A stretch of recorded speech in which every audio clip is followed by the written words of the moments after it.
Welcome two famous रसोई। आज हम बनाएंगे हजारों फायदे वाले इम्यूनिटी बूस्टर लड्डू। ये लड्डू आपकी इम्यूनिटी को मजबूत करेंगे और बदलते हुए मौसम से आपको राहत दिलाएंगे। हमने यहाँ पे ये कढ़ाई ले ली है और यहाँ ले ली हमने 1 कप मूंगफली। वजन में ये मूंगफली 120 ग्राम है। अब मीडियम आंच पर इस मूंगफली को हम ड्राई रोस्ट करेंगे। मूंगफली में बहुत ही ज़्यादा मात्रा में आयरन होता है जो आपकी खून की कमी को पूरा करता है और ये हीमोग्लोबिन को बढ़ाता है। ये मूंगफली चेहरे और बालों के लिए भी अच्छी रहती है, उनको भी ये चमका देती है। साथ ही मूंगफली हमारी स्किन और चेहरे के लिए भी अच्छी रहती है। मूंगफली को रोस्ट करते हुए 5-6 मिनट हो गए हैं और मूंगफली अब रोस्ट हो गई है और इसका छिलका भी निकलने लगा है। अब एक प्लेट में मूंगफली को हम निकाल देते हैं। अब यहाँ पे मैंने ले लिए हैं सफ़ेद तिल। वजन में ये सफ़ेद तिल 150 ग्राम है। आप चाहे तो इनको कम क्वांटिटी में भी ले सकते हैं। इन सफ़ेद तिल को भी हम मीडियम आंच पर भूनेंगे। सफ़ेद तिल को हम ज़्यादा नहीं भूनेंगे, बस हल्का हिस्सा ही भूनेंगे। ज़्यादा भूनने से तिल में फिर कड़वाहट आएगी और लड्डू भी टेस्टी नहीं लगेंगे। तिल में भी कैल्शियम होता है तो तिल खाना भी हमारे सेहत के लिए अच्छा है।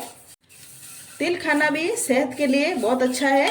ये आपके बालों और स्किन को चमकदार बनाता है और ये सर्दी जुकाम से भी बचाता है।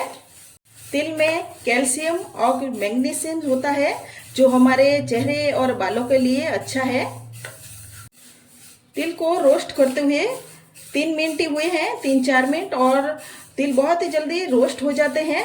अब गैस को बंद कर लेते हैं और तिल को हम बाहर निकाल देते हैं। अब मैं ले रही हूँ कुछ ड्राई फ्रूट्स। इनमें 1 कप अखरोट और 1 कप मैंने ले ली है बादाम और 1 कप ही मैंने ले लिए हैं काजू और 1/4 कप ही मैंने तरबूज के बीज ले लिए हैं। ये तरबूज के बीज खाने में ठंडक देते हैं। अब इन सब ड्राई फ्रूट्स को हम मीडियम आंच पर रोस्ट कर लेते हैं। रोस्ट करने से जो भी इनमें नमी है वो निकल जाएगी। आप चाहे तो इनमें और भी ड्राई फ्रूट्स डाल सकते हैं। सभी को मैंने ड्राई रोस्ट करके लिया है ताकि लड्डू ज़्यादा टाइम तक चले और ख़राब ना हो। इनको भी हमने रोस्ट कर लिया है। रोस्ट करते हुए इनको 4 मिनट हो गए हैं। अब इनको भी निकाल कर हम ठंडा कर देते हैं। यह हमने ले लिया है 1 कप नारियल का बुरादा। ये नारियल का बुरादा वजन में 100 ग्राम है। इसको भी हम 2-3 मिनट के लिए ड्राई रोस्ट कर लेंगे। बहुत ज़्यादा इसका कलर चेंज नहीं करेंगे। आप चाहे तो इसकी जगह सूखा नारियल मिक्सर जार में पीस कर भी ले सकते हैं। नारियल के बुरादे को भी हमने 3 मिनट के लिए रोस्ट कर लिया है और हल्का सा इसका कलर भी चेंज हो गया है। अब गैस को बंद कर देते हैं और नारियल बुरादे को भी हम बाहर निकाल लेते हैं। हमने यहाँ पे ले लिया है मिक्सर जार। अब मूंगफली को हम मिक्सर जार में डालकर दरदरा पीसेंगे। एकदम से महीन नहीं पीसना है। मूंगफली को हमने दरदरा पीस लिया है। एक बाउल में निकाल देते हैं। अब इसे एक तरफ रखेंगे और इसी मिक्सर जार में हम ये ड्राई फ्रूट्स को भी पीस लेंगे। इन ड्राई फ्रूट्स को भी हमने पीस लिया है। अब इनको भी हम एक बाउल में निकाल देते हैं। अब मिक्सर जार में हमने डाल दिए हैं तिल। तिल को भी हम दरदरा पीस लेते हैं। तिल को भी हमने मोटा मोटा ही पीसा है, ज़्यादा बारीक नहीं किया है। अब इनको भी हम डाल देते हैं। अब इसमें हम डाल देंगे नारियल का बुरादा। अब इन सबको हम मिक्स कर लेते हैं।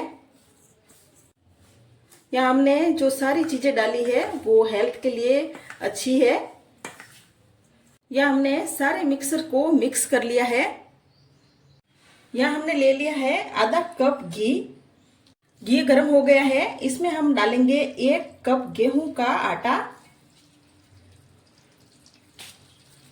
आटे को हम गेहूं के घी में मिक्स कर लेते हैं।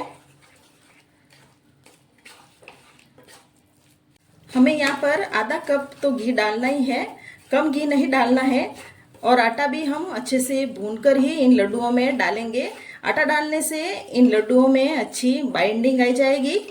अब यहाँ हम आटे को हल्का कलर चेंज होने तक भून लेंगे। अब ये आटा सिक गया है और आटे का हल्का सा कलर भी चेंज हो गया है। अब हम गैस को बंद कर देते हैं।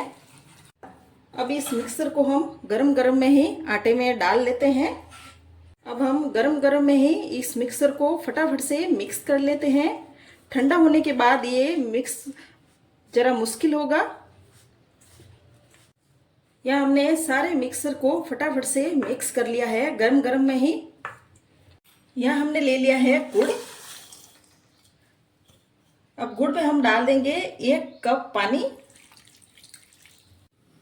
गुड़ पे मैंने आधा कप पानी ही डाला है, जरूरत लगी तो हम बाद में डालेंगे।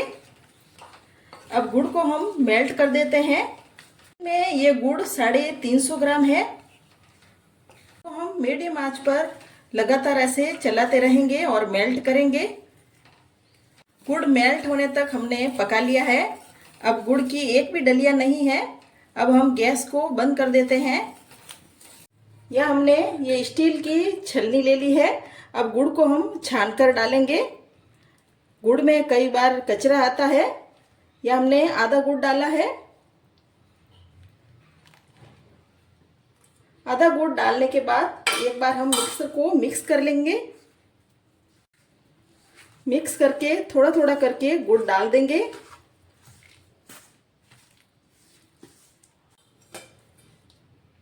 यहाँ बचे हुए गुड़ को भी हम डाल देते हैं और हम गरम गरम में भी इसको मिक्स कर लेते हैं, क्योंकि गुड़ बहुत ठंडा होने के बाद जम जाता है। यहाँ हमने ये सारा मिक्सर मिक्स कर लिया है। अब गरम गरम में ही हम लड्डू बना लेंगे। ठंडा होने के बाद ये गुड़ जम जाता है। लड्डू में बहुत ही अच्छी बाइंडिंग आई है और ये एक लड्डू हमने बना लिया है। इसी तरह से हम सारे लड्डू बना लेंगे। आप जरूर से ट्राई करके ये लड्डू बनाइएगा। इनसे थकान और कमजोरी नहीं होगी। ये लड्डू बनकर तैयार है। ये बहुत ही टेस्टी लड्डू बने हैं। रेसिपी पसंद आए तो मेरे चैनल को सब्सक्राइब करें और कमेंट करें।